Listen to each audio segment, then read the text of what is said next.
Olá, amigos internautas, amigos que acompanham o nosso canal Tapioca com Poesia. Eu sou o professor João Filho e nós estamos chegando no nosso terceiro vídeo da playlist Conversando sobre Literatura. Hoje vamos falar sobre a segunda fase do modernismo. A segunda fase do modernismo.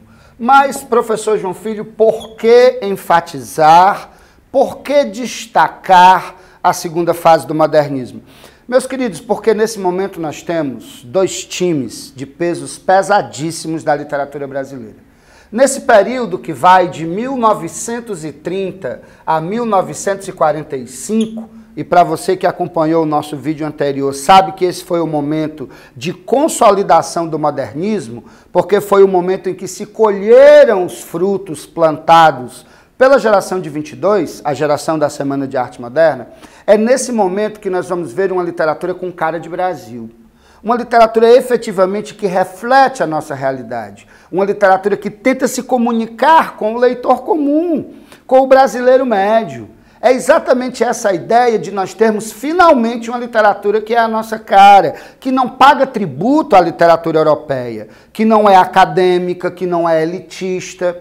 Vamos dividir esse momento em dois. 1930 a 1945 nós temos um momento de poesia e nós temos um momento de prosa. Na poesia, como eu disse, é a chamada poesia de 30. E no momento da prosa, nós temos o chamado regionalismo de 30. Fica ligado. Nós temos aqui dois times, né? Dois times de 5 grandes escritores em cada lado. 5 grandes prosadores e 5 grandes poetas. Na poesia de 30, nós temos Carlos Drummond de Andrade, nós temos Vinícius de Moraes, nós temos Cecília Meirelles, nós temos Jorge de Lima e nós temos Murilo Mendes. São 5 principais nomes da chamada poesia de 30. E aqui nós temos 5 grandes prosadores, são os chamados regionalistas de 30. E são eles Raquel de Queiroz, José Lins do Rego, Jorge Amado, Érico Veríssimo e o nome, sem dúvida, indiscutivelmente mais expressivo de todos eles, que é o nome de Graciliano Ramos. Observe, características da poesia. Carlos Drummond de Andrade, 100% modernista.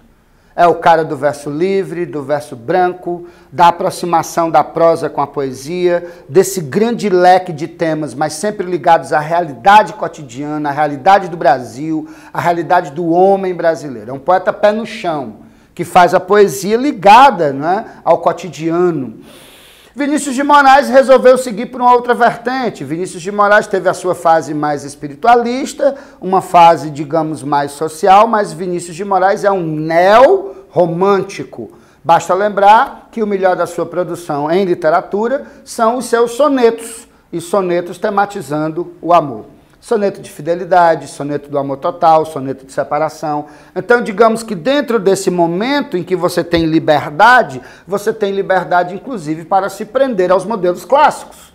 E é exatamente o que faz Vinícius de Moraes com o seu neo-romantismo. Cecília Meirelles também vai por um caminho próprio, o caminho do neossimbolismo, produzindo uma poesia de natureza mística, transcendental, espiritual, metafísica, voltada para os questionamentos do eu no mundo. Um eu, muitas vezes, marcado pela precariedade, pelos problemas pessoais graves que a autora viveu e que, de certo modo, fizeram de sua poesia um reflexo de sua vida. Ou seja, uma consciência da pequenez humana, uma consciência da brevidade da vida.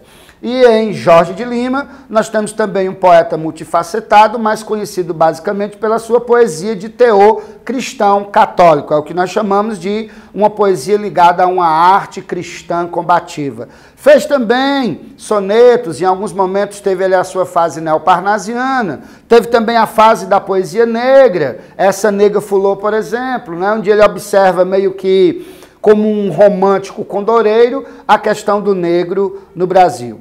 E Murilo Mendes, também ligado a essa corrente espiritualista, religiosa, mas também um poeta que flertou com o surrealismo na sua composição. Daí esse certo estranhamento e algumas imagens insólitas herdadas dessa importante vanguarda lá do comecinho do século XX, né? A vanguarda europeia surrealista. Esses são os poetas. Do lado de cá nós temos os prosadores. A prosa social de 30, essa regionalização como reflexo da descentralização. Observe que Raquel de Queiroz é cearense, que José Lins do Rego é paraibano, que Jorge Amado é baiano, que Érico Veríssimo é gaúcho e que Graciliano Ramos é alagoano. Mas o que é que poderia aproximar todos esses escritores? Uma literatura que se volta para a realidade de cada região. Observe que Raquel de Queiroz fala em O 15 da seca no Ceará, que José Lins do Rego fala do ciclo da cana-de-açúcar ali nas regiões da Paraíba e de Pernambuco, ele que foi neto de senhor de engenho, e observa a decadência dos engenhos e a ascensão das usinas no chamado ciclo do açúcar, que engloba obras como Menino de Engenho, Fogo Morto, Usina. Jorge Amado é o regionalismo baiano. Jorge Amado teve a sua fase mais política, uma fase mais costumbrista, mas sempre focalizando a Bahia. Seja a Bahia da Zona do Cacau, Ilhéus e Itabuna, em livros como Cacau e Suor, ou a Bahia de Salvador, né, como no livro Capitães da Areia, em que ele denuncia a petição de miséria em que viviam os meninos de rua, que se encontravam lá no Trapiche, na cidade baixa de Salvador, para cometer crimes e delinquir, numa denúncia a esse abandono social por que passam ou por que passava os meninos de rua naquela época em Salvador.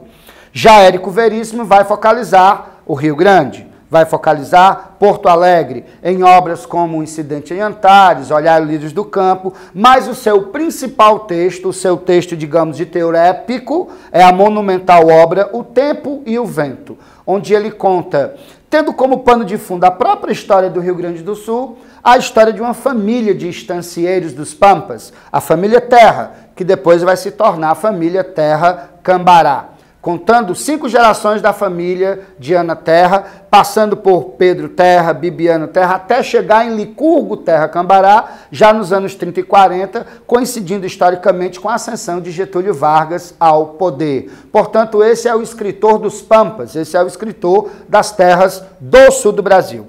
E, finalmente, o alagoano Graciliano Ramos, um dos mais expressivos escritores, não só da segunda fase do modernismo, mas também de toda a literatura brasileira, com seu estilo lacônico, ou seja, sintético, porém lapidado, obediente às regras gramaticais, obediente aos ditames da gramática, escreve muito bem, mas escreve de modo muito simples, utilizando sempre a conciliação entre a denúncia do aspecto social e a observação psicológica, dos dramas existenciais do homem sertanejo, a desigualdade nas relações entre o capital e o trabalho no campo, portanto, mostrando sempre com um certo pessimismo machadiano e numa visão determinista as tensões do homem com a natureza, do homem com a sociedade, em obras monumentais como Vidas Secas, São Bernardo, entre outras tantas. De maneira simples e objetiva, essa é uma visão panorâmica de uma das fases mais importantes do modernismo brasileiro, porque aqui nós encontramos escritores da mais alta expressividade e que recorrentemente são cobrados nos principais vestibulares do país, seja o Enem, seja FUVEST, Unicamp, ITA e outros tantos. Então, para vocês, em síntese, o que é a segunda fase do modernismo brasileiro. Um fortíssimo abraço, caros internautas, e até o nosso próximo encontro aqui no meu e no seu Tapioca com Poesia. Tamo junto, galera!